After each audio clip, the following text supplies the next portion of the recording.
Se complica, yo no entiendo por qué es tan piqui, piqui, piqui, piqui, piqui. Demasiado piqui, piqui, piqui. Hola a todos, espero que están muy súper bien, porque estoy muy feliz. Sí, estoy muy feliz, porque es un video muy especial para mí. Es un video para decir que puedo hacer entre amigos. Non, plus sérieusement, déjà je jette ça.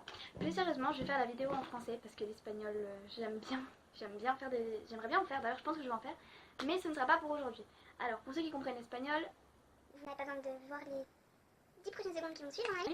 Mais pour les autres, je vais préciser ce que je viens de dire. Alors j'ai dit que je vais vous présenter 8 idées à faire en soirée avec des amis où il n'y a pas d'alcool, mais c'est juste des jeux pour rire qui peuvent durer toute la soirée. Alors, j'ai fait ma petite liste parce que je vais rien retenir du tout sinon. Alors, dans le premier jeu que j'ai marqué, c'est le jeu des paris. Alors, vous préparez des défis à l'avance, à écrire sur des petits bouts de papier que vous faites en début de soirée. Et en arrivant, chaque personne doit prendre trois petits papiers. Et au cours de la soirée, il doit réaliser les défis. Et les autres ne doivent pas s'en apercevoir. J'ai pas spécialement d'idée actuellement, mais par exemple, je sais pas, enfin...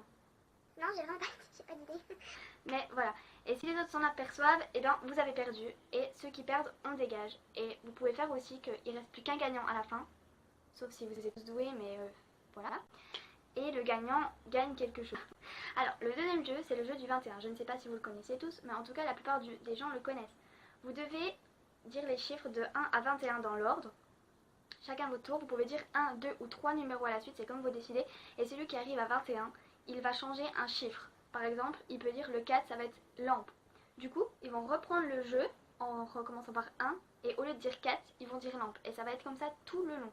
Et à la fin, eh bien, il n'y a plus de lettres normalement, à moins que vous ayez dit par exemple le 5, ce sera le numéro 7. Donc là, ce sera plus dur, mais c'est plutôt un jeu de mémoire, et c'est vraiment amusant parce qu'on se trompe plusieurs fois. Alors le troisième jeu, ça s'appelle le Dragobar. Alors je ne connaissais pas spécialement, j'ai cherché sur internet, mais en fait c'est un jeu qui peut être amusant. Il faut arriver à draguer, entre parenthèses on va dire ça, le voisin de gauche, ou la voisine bien sûr. Et à la disposition des invités, il y a des cartes qui définissent des phrases que vous devez employer, ainsi que les personnages que vous devez jouer. Et pendant la soirée, vous devez les incarner. Et du coup, votre voisin de droite, puisque vous êtes à sa gauche, il va devoir tout faire pour que votre coup il rate. Ça va être en fait le casseur de couple entre parenthèses. Et du coup ça peut jouer, ça peut passer le temps comme ça. Et vous verrez qu'à force les phrases ça va être du n'importe quoi, vous allez partir dans des fous rires absolus. Mon quatrième jeu, c'est phrase mystère. Alors en début de soirée, comme les premiers jeux, chacun inscrit une phrase insolite et vous les donnez toutes à l'autre. Donc à celui qui fait la soirée quoi. Et du coup vous placez la phrase dans une conversation sans que personne s'en aperçoive. Par exemple, je sais pas, vous dites...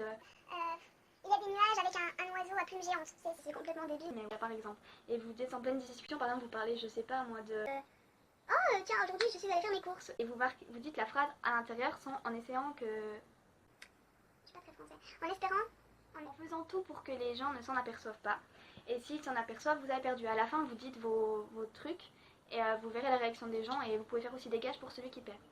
Mon jeu numéro 5 s'appelle le Killer. Alors ça donne pas très envie d'y jouer quand on voit le nom parce que... Killer, vous savez. Enfin bref, vous désignez une personne qui écrit l'émission sur des papiers qui vont s'adresser aux autres personnes. Par exemple, s'il y a une fille qui s'appelle Sarah, eh bien il y aura marqué donner une claque à Sarah par exemple. C'est complètement débile ça encore. Mais c'est pas grave. Et vous faites ça avec chaque personne. Sinon j'avais un autre exemple qui était là, c'est par exemple faire chanter Marc, s'il y a un Marc. Et vous distribuez les papiers en espérant que vous ne tombiez pas sur le vôtre parce que si vous tombez sur votre prénom, ça va être un peu plus compliqué. Et voilà, je me perds. Vous devez accomplir la mission sans se faire remarquer, encore une fois. Si vous êtes démasqué, vous devez donner tous vos petits papiers. Vous devez les donner. Et si quelqu'un croit que vous êtes en train de faire une action alors que c'est pas le cas, eh ben il perd. Donc il donne tous ses petits papiers aussi, il aura perdu dans tous les cas. Donc après ça peut aboutir sur des gages, encore une fois, des choses comme ça. Le sixième jeu, c'est le Shabalabala. Oui, un peu comme le titre de l'émission, si vous le connaissez, je suis même pas sûre que c'est ça. Enfin bref. Chacun, à votre tour, vous donnez un mot. Et la première personne qui trouve une chanson en rapport avec le mot, vous devez dire aussi le compositeur et le titre de la musique, si vous êtes doué, mais c'est pas spécialement mon cas. La lune, puis vous faites... Je sais pas trop quoi, enfin, pour rigoler. Voilà.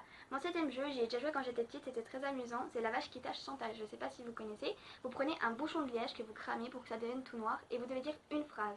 C'est « Je suis la vache qui tâche sans tâche, numéro... » Par exemple, moi je prends le numéro 7. numéro 7 et j'appelle la vache qui tâche sans tâche numéro 6, 5, celui que vous voulez désigner. Et au fur et à mesure, si vous vous trompez dans la phrase, vous allez vous faire un point noir où vous voulez sur le visage, mais après vous changerez l'ordre de la phrase. Par exemple, ce sera plus je suis la vache qui tâche sans tâche, mais je suis la vache qui tâche avec une tâche numéro 7 et j'appelle la vache qui tâche avec 3 tâches numéro 6 par exemple.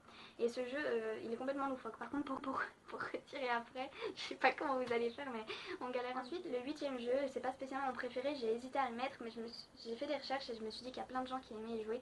C'est le post-it. Donc vous devez sûrement connaître, vous écrivez un mot sur le post-it que personne ne voit, vous le collez sur la tête de votre voisin, et il doit essayer de deviner quel mot c'est. Donc un peu comme dans la pub si vous la connaissez avec le jeu de je sais plus, la grenouille là qui prince. Voici mes 8 jeux. Mais c'est vraiment des trucs que vous pouvez faire en soirée. Du coup c'est vraiment des choses sympas à faire et si vous voulez avoir des abdos en béton sans faire de sport, faites ces soirées là, vous allez tellement rire que vous allez avoir des abdos. J'espère que cette vidéo vous aura plu. N'hésitez pas à me dire tout ce que vous pensez en bas dans les commentaires, à mettre des j'aime. Bah les gens n'aiment pas aussi mais... Conmigo ya no quiere